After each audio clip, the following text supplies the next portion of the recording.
ವೀಕ್ಷಕರೇ ನಮಸ್ಕಾರ. ನಾನು ನಿಮ್ಮ ನಾಗರಾಜ್ ಚೋಳೂರು, ಪ್ರಖ್ಯಾತ ಜ್ಯೋತಿಷಿ, ವಾಸ್ತು ಹಾಗೂ ಸಂಖ್ಯಾಶಾಸ್ತ್ರಜ್ಞರು ಮಾತನಾಡ್ತಾ ಇರ್ತಕ್ಕಂಥದ್ದು. ವೀಕ್ಷಕರೇ, ಇವತ್ತಿನ ಸಂಚಿಕೆಯಲ್ಲಿ ಮಕರ ರಾಶಿಯವರ ಗುರುಬಲದ ಬಗ್ಗೆ ತಿಳಿಸ್ಕೊಡ್ತಾ ಇದ್ದೀನಿ.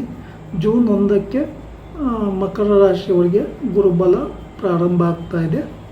ಮಕರ ರಾಶಿಯವರಿಗೆ 7ನೇ ಮನೆಯಲ್ಲಿ ಕಟಕ ರಾಶಿಯಲ್ಲಿ ಗುರು ಉಚ್ಚನಾಗಿ ಇರೋದ್ರಿಂದ ಮಕರ ರಾಶಿಯವರಿಗೆ ಏನೆಲ್ಲ ಅನುಕೂಲಗಳಾಗ್ತದೆ, ಏನೆಲ್ಲ ಪರಿಹಾರಗಳನ್ನು ಮಾಡ್ಕೋಬೇಕು ಅನ್ನೋದ್ರ ಬಗ್ಗೆ ಇವತ್ತಿನ ಸಂಚಿಕೆಯಲ್ಲಿ ತಿಳಿಸ್ಕೊಡ್ತಾ ಇದೆ.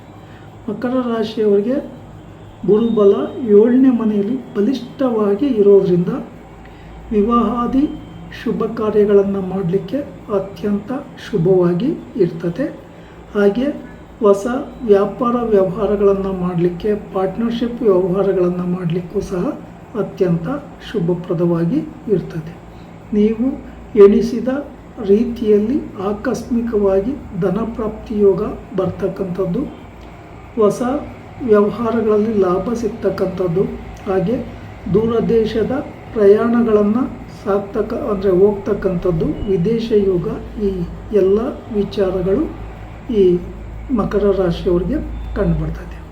ಆದರೆ ಮಕರ ರಾಶಿಯವರು ಇಲ್ಲಿ ಗಮನಿಸಬೇಕಾದಂಥ ವಿಚಾರ ಏನು ಅಂತಂದರೆ, ನಾಗದೋಷದ ಪ್ರಭಾವ ಇರೋದರಿಂದ ಆರೋಗ್ಯದ ಕಡೆ ಹೆಚ್ಚಿನ ಗಮನವನ್ನು ಹರಿಸಬೇಕಾಗ್ತದೆ. ಈ ನಾಗದೋಷದ ಪರಿಹಾರಕ್ಕೆ ಶ್ರೀ ಕ್ಷೇತ್ರ ಕುಕ್ಕೆ ಸುಬ್ರಹ್ಮಣ್ಯದಲ್ಲಿ ಸರ್ಪ ಸಂಸ್ಕಾರ ಶಾಂತಿ ಹೋಮ, ಆಶ್ಲೇಷ ಬಲಿ, ನಾಗ ಪ್ರತಿಷ್ಠೆಯನ್ನು ಮಾಡಿಸೋದು ಬಹಳ ಒಳ್ಳೆಯದು. ಅಪರಿಚಿತರೊಡನೆ ವ್ಯವಹಾರ ಮಾಡ್ತಕ್ಕಂಥ ಒಂದು ಸಂದರ್ಭಗಳಲ್ಲಿ ಹೆಚ್ಚಿನ ಜಾಗರೂಕತೆಯನ್ನು ವಹಿಸಿ, ಅಥವಾ ನಿಮ್ಮ ಹತ್ತಿರದ ಸ್ಥಳಗಳಲ್ಲಿ ಸುಬ್ರಹ್ಮಣ್ಯ ದೇವಾಲಯ ಇದ್ದರೆ ಮಂಗಳವಾರ ಅಥವಾ ಷಷ್ಠಿ ಪಂಚಮಿ ಇರತಕ್ಕಂಥ ದಿನ, ಅಮಾವಾಸ್ಯೆ, ಪೌರ್ಣಮಿ ಅಥವಾ ಆಶ್ಲೇಷ ನಕ್ಷತ್ರ ಇರೋ ದಿನ ಪೂಜೆ ಕೊಡ್ತಕ್ಕಂಥದ್ದು ಬಹಳ ಒಳ್ಳೆಯದು.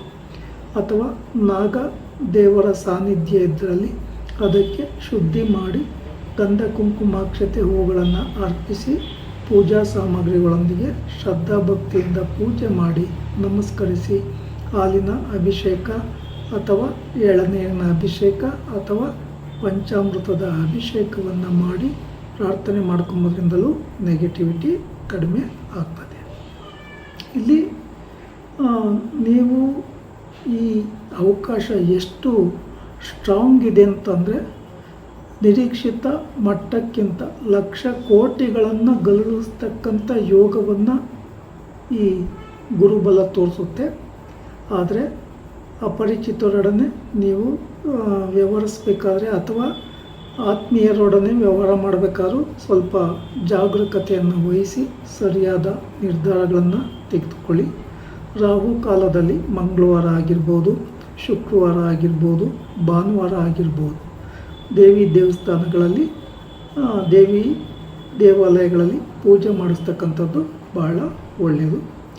ಇಲ್ಲಿ ನಿಮಗೆ ಈ ದೇವಿ ದೇವಸ್ಥಾನಗಳಲ್ಲಿ ಪೂಜೆ ಮಾಡಿಸ್ತಕ್ಕಂಥ ಒಂದು ಸಂದರ್ಭದಲ್ಲಿ ನಿಂಬೆಹಣ್ಣಿನ ಹಾರವನ್ನು ಹಾಕಿ ಪೂಜೆಯನ್ನು ಮಾಡಿಸ್ಬೋದು, ಅಥವಾ ನಿಂಬೆಹಣ್ಣಿನ ಆರತಿಯನ್ನು ಬೆಳಗ್ಗೆಯೂ ಸಹ ಪೂಜೆ ಮಾಡಿಸೋದ್ರಿಂದ ನಿಮಗೆ ಶುಭ ಫಲಗಳು ಸಿಗ್ತವೆ. ಆದರೆ ಸ್ವಲ್ಪ ಮಟ್ಟಿಗೆ ನಿಮಗೆ ಯಾರಾದರೂ ಹಣ ಕೊಡಬೇಕಾಗಿದ್ದರೆ ಅಥವಾ ನೀವು ಯಾರಿಗಾದರೂ ಹಣ ನೀವು ಕೊಡಬೇಕಾಗಿದ್ದರೂ ಸಹ ಈ ವಿಚಾರಗಳಲ್ಲಿ ಸರಿಯಾದ ನಿರ್ಧಾರ ತೆಗೆದುಕೊಂಡು ಮುಂದುವರಿತಕ್ಕಂಥದ್ದು ಬಹಳ ಒಳ್ಳೆಯದು. ಸಾಧ್ಯ ಆದರೆ ಈ ಸಮಯಗಳಲ್ಲಿ ಮಂತ್ರಾಲಯಕ್ಕೆ ಬೇಕಾದರೆ ಹೋಗಿ ಅಥವಾ ಅಶ್ವತ್ಥ ವೃಕ್ಷಕ್ಕೆ ಪೂಜೆ ಮಾಡಿ ಅಥವಾ ಮಾಡಿಸಿ ಪ್ರಾರ್ಥನೆ ಮಾಡಿಕೊಂಡು ನೀವು ಮುಂದುವರೆದಷ್ಟು ನಿಮಗೆ ವ್ಯಾಪಾರಗಳಲ್ಲಿ ಯಶಸ್ಸು ಸಿಗ್ತದೆ. ಮನೆ ಕಟ್ಟೋದಾಗಿರ್ಬೋದು, ಹೊಸ ವಾಹನಾದಿಗಳನ್ನು ಕ್ರಯ ವಿಕ್ರಯ ಮಾಡೋದಾಗಿರ್ಬೋದು, ಆಸ್ತಿ ತೆಗೆದುಕೊಳ್ತಕ್ಕಂಥದ್ದಾಗಿರ್ಬೋದು, ಮಾರಾಟ ಮಾಡೋದಕ್ಕಾಗಿರ್ಬೋದು, ಎಲ್ಲದಕ್ಕೂ ಅತಿ ಉನ್ನತವಾದಂಥ ಸಮಯ ಬಂದಿದೆ. ಈ ಸಮಯ ತುಂಬ ಅವಕಾಶವನ್ನು ಸರಿಯಾದ ರೀತಿಯಲ್ಲಿ ಬಳಕೆ ಮಾಡ್ಕೊಂಬೋದು ಉತ್ತಮ. 31/10/2026 ಗುರು ಭಗವಾನರು ಕಟಕ ರಾಶಿಯಲ್ಲಿರ್ತಾರೆ. ಅಂಥವರೆಗೂ ನಿಮ್ಮ ಮಕರ ರಾಶಿಗೆ ಗುರುಬಲ ಇರ್ತದೆ.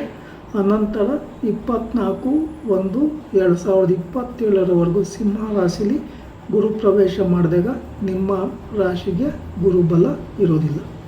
ಈ ಕಾರಣದಿಂದ ಗುರುಬಲ ಇರುವಾಗ ಅವಕಾಶವನ್ನು ಸರಿಯಾದ ರೀತಿಯಲ್ಲಿ ಸದ್ಬಳಕೆ ಮಾಡಿಕೊಂಡು ಮನೆಗಳಲ್ಲಿ ಶುಭ ಕಾರ್ಯಗಳನ್ನು ಮಾಡ್ಬೋದು. ಹೊಸ ವ್ಯಾಪಾರ ವ್ಯವಹಾರಗಳಿಗೂ ಸಮಯ ತುಂಬ ಅನುಕೂಲವಾಗಿ ಇರ್ತದೆ.